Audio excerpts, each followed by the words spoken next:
Surely you've heard about the greatest and latest C8 Corvette.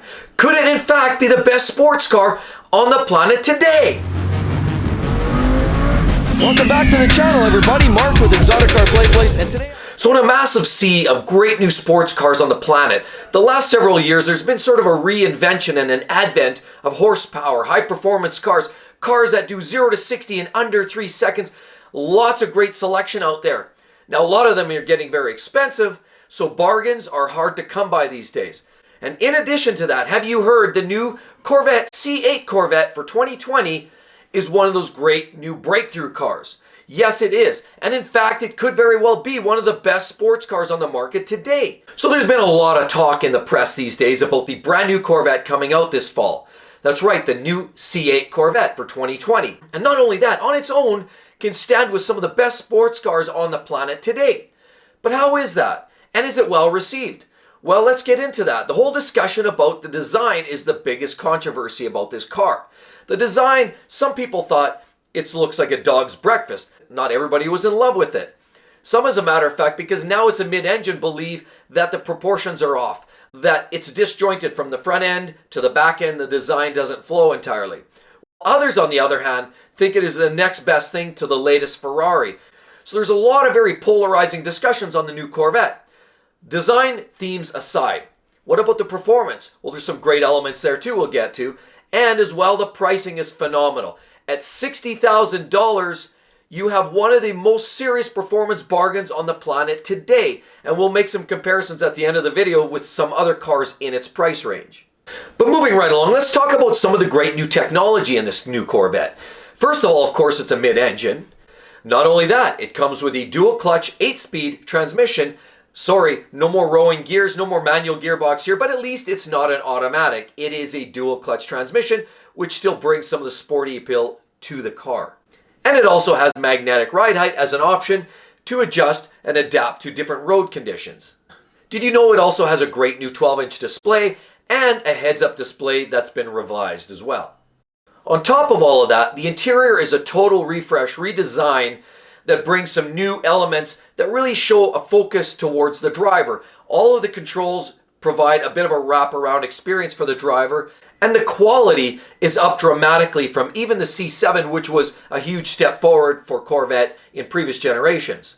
One piece of technology that I'm really impressed with is it actually uses a GPS database to collect the information for where you have seen very rough roads, steep inclines, places where you'd want to activate the nose lift to prevent damage to the front of the car. The car will then activate automatically a lift when it encounters that location. So if you're coming up to your driveway as a sort of a standard access point for you, you might be driving up and down on a regular basis, the GPS will recognize that location and adjust automatically. You don't even have to hit a button.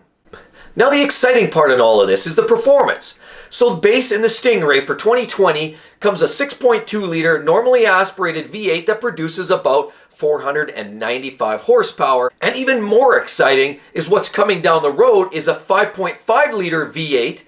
Depending on the state of tune, in the Z06 or the ZR1, could find a range of horsepower outputs anywhere from 600 to 1,000 horsepower estimated. As well in there will likely be a hybrid to complement that and bump the power even closer to that 1,000 horsepower range. Now, some really notable driving dynamics with the new C8 Corvette is now, of course, because the engine is in the middle of the car behind the driver, it changes the balance of the car dramatically. Not only that, the front end of the car is shaved down. You can no longer see those arches out front. The front end is dramatically shortened up, and as a result, because of the reduced weight in the front, the agility and the front turn-in is exceptional. Not only that, the back end now is far more planted, almost a magnetic sense of grip at the back end because of all that extra weight back there. There's just a far better sense of grip, balance, and efficiency in the performance and the handling. Now as well, how about the engine performance? Try a 0 to 60 miles per hour time of under 3 seconds flat. So you're in around that 2.8 to 2.9 seconds for the base Stingray. That is exceptionally blistering. You can only expect some crazy numbers out there for the latest car when they come up with the Z06 or the ZR1. When those cars come out, I would expect those numbers to be shattered even further.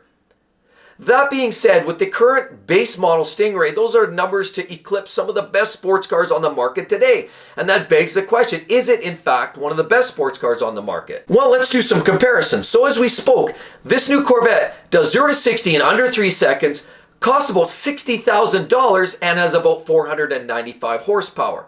Let's compare that to the brand new Toyota Supra, which does 0 to 60 in about 4 seconds, has about 335 horsepower, and even with a base MSRP of 50 grand, good luck in finding one for that. They are more likely changing hands at anywhere from $70,000 to $90,000 currently because of the huge demand. So let's talk about the brand new Cayman GTS. 0 to 60, 3.9 seconds, with 365 horsepower and at a base MSRP of $81,000 US.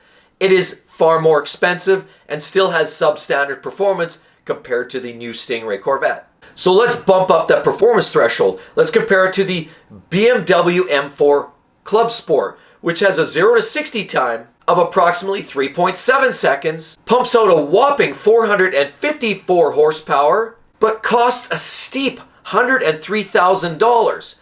Very, very rich compared to the perceived value in the Corvette Stingray. Now let's step it up to one more, a big gun. A car that a lot of people are comparing directly is the Acura NSX, which is actually a hybrid that produces a combined electric mechanical output of about 573 brake horsepower. It costs about 158 grand, which is arguably anywhere from 2 to 3 times the price of a base Corvette C8. And the 0 to 60 time is about 2.8 seconds, only a couple of tenths quicker than the C8 Corvette, the base C8 Corvette, the Stingray. That's right. It is really, really close, and that really does show how competitive this brand new Corvette really is and the value that it represents compared to some of the biggest players in the business. So the question is this brand new C8 Corvette Stingray really one of the best sports cars? And the fact of the matter is, we'll see as more reviews come out, more opportunities to put these cars together with some of the other competitors where you put them toe to toe. But truly it looks like it represents a phenomenal performance bargain. And again, why settle for some of those lower output cars when you can get a car like this and truly enjoy the driving experience? Because after all, life's way too short to drive boring cars. Why not step it up? It'll be exciting to see what the Z06 and ZR1 stands for when those come out as well. So guys, drop me a line below. I'd love to hear whether you think the new C8 Corvette is one of the best sports cars on the market today. Thanks again everybody for watching. If you want to find out more, maybe reasons why you maybe don't want to buy the new Corvette, the C8 Corvette, click right here on the link there. And if in fact you do want to learn more about general reliability, don't forget to hit the link over there. Hope to see you guys in the next one. Catch you soon. Bye-bye.